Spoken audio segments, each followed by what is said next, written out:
Let's start with, guys, some recap of the Mets' last two series. So the Mets have hit their first rough patch of the season, dropping 2 of 3 to the Yankees and the Red Sox. They did avoid a sweep in Boston with a much-needed 5-1 win last night, but that only came after the Mets had lost 3 straight games for the first time all season. So JJ, just overall here, what are your thoughts on the Mets' performance this past week? It was not a great week for the Mets. Look, there was a lot of hype. There was a lot of anticipation for the Subway Series, and there's an argument to be made. The Mets easily could have gotten swept in that Subway Series. They haven't been swinging the bats great. That's why, to me, finding a way to win against Garrett Crochet, who's clearly one of the premier pitchers in the American League, that's one of those games you bookmark and say, hey, it's one of those stop the bleeding type of moments. The Mets are going to be fine. They're one of the best teams in all of baseball. They're going to win a ton of games, but you're going to go through stretches like this throughout 162 games. It's inevitable. That's just the nature of the beast in Major League Baseball, and it wasn't a great series at Yankee Stadium. They got off to a bad start in Boston. They tweaked the lineup a little bit. But more than anything, this is what I want to address from last night's game, and I have been roasting Brett Baty because he's always profiled as a guy who hits in AAA and doesn't hit in the big leagues. Well, since they have brought Brett Baty back to the big leagues, he has done nothing but rake, to the point where he's getting big hits against high velocity, tough lefty like Crochet. I mean, that's the sort of thing if I'm a Met fan saying, hey, how can I lengthen out my lineup? Baty continuing to hit like this solves a whole lot of problems. It allows you to DH Mark Vientos. It allows you to have some stability at third base. This is a guy who's a top prospect in the sport for a long period of time. I've been roasting him. I was sick and tired of him. Apologies to Brett Baty, but I wanted to say that because that's a big moment for the Mets. Stop the bleeding. Get ready for the Dodgers coming up, which is going to be a lot of fun over the next couple of days. How do you need those stop the bleeding games? Chelsea, you need them. Mets got one on, what was it, Tuesday, Wednesday, whatever it was. Yeah. I mean, I think Baty probably heard you roasting him, and now he's making you pay for it, JJ. Yeah, he saved receipts. Good. I'm glad. For sure. Hannah, we continue to see the Mets struggle with runners in scoring position, though. How do they break out of this funk? What do they need to do? Not too much, because this is the thing. Like, performance with runners in scoring position is inherently fluky. And just to try to make that point, I was looking into it's a lot of the same guys from the lineup last year. Last year, the Mets were second best overall with runners in scoring position offensively. And from the beginning of the season through just before that Yankees series started, the Mets were ninth. That's not amazing, but they were ninth with runners in scoring position batting average. Since then, since the start of the Yankees series, they are last in batting average with runners in scoring position. So listen, I think they need to not try to overcompensate, change too much, because what we're seeing is like these are guys who can get big hits at times. They just haven't lately. They're all slowing down at the same time. We mentioned this off the top. They're the first team to lose 3 in a row so far this season. This is just what happens sometimes. Last year, they lost 5 in a row to start the season. They lost 4 of their final 6. That's not what anybody remembers from the 2024 Mets campaign. This is not to say that there hasn't been some really ugly at-bats or some particularly ill-timed slumps from all of their best hitters. But I just think that runners in scoring position is inherently a small sample size. You're not it looks bad because that's when people are paying attention. But when you stretch it out over any length of time, like literally they were not bad with runners in scoring position as much as, or as recently as like a week ago.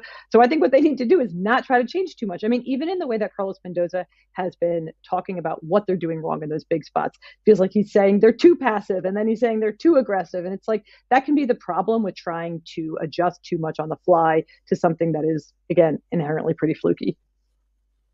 Yeah, very true. Let's just talk about this tweet that Steve Cohen posted on X, and I say tweet just because I still call it Twitter. But he posted, "Welcome to the ups and downs of a baseball season. This too will pass." And so anyone who's played baseball, who's been close to the game, who covers the game like we do, know that, yes, this season is very long and we're very familiar with the ebbs and flows of the year. But to no one's surprise, Mets fans are overreacting to the team's struggles. But JJ, do these losses expose some deeper concerns? So I think it's a combination of the two, Chelsea. Look, I think Steve Cohen is 1,000% right. You play 162 games, I'm sorry, unless you are the 1998 Yankees, you're going to lose 55, 65 of them, and that's if you're a really, really good team. That's just the way the sport is set up.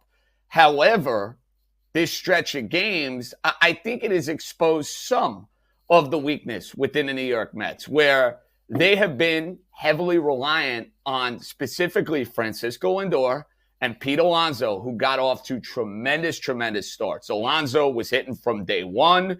Lindor, it took him a couple of weeks, but he was as hot as a firecracker from the middle of April until about the middle of May. And you were waiting for other guys within this lineup to step up. And you haven't necessarily gotten that. So I'm still waiting to see what this Met lineup looks like when it's a well-oiled machine. And that means Juan Soto looking like Juan Soto. That means Mark Vientos putting it together consistently. We haven't seen that yet. And I think that's been exposed in a couple of these games. And they got unbelievable production out of their bullpen for the first month of the year. You've seen some warts with that in a couple of these games. Guys that were really sharp to begin the year haven't been as sharp in a couple of these outings. But look, I'm not hitting any panic button. I know the Mets are going to see a much easier schedule after the Dodgers come to town. And, hey, you have this bad week against the Red Sox and the Yankees. We'll see how the Dodgers series plays out. You know what cures that? Seeing the Rockies and seeing the White Sox come to town next week. That's where you can get the batting averages fat. That's where you can lower those ERAs. Those are the sort of games that can have everybody relaxing a little bit in Metland. And Chelsea, think about this for a minute. The Mets last year at this time, it looked like they were in the middle of a lost season. It looked like they were going to fade into the absolute abyss as a baseball team.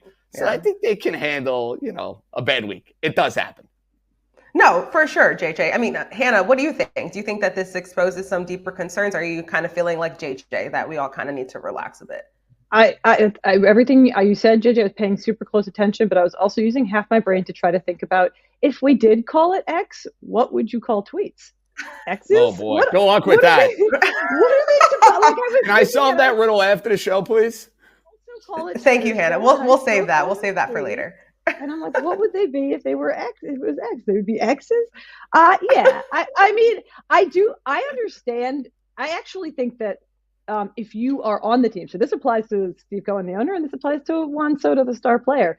I think you have to know that the fans are going to be a little emotional, particularly in the wake of the Subway Series loss. And maybe now is not the time to remind them that the season is super long, but the season is, of course, super long. And there is some concern.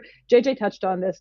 You can't have a team that's reliant on Pete Alonso being a twice as good as league average offensive player in order to win. That's not to say that that was the only reason they were winning before the last week, but that Pete Alonso is just not a Pete Alonso you're going to have for 162 games. And he's coming back to earth, he's coming back to earth and then some. He's kind of going under the earth. So that's concerning. But I do think the longer term concern, right, is like, were they too reliant on Pete's power to get wins?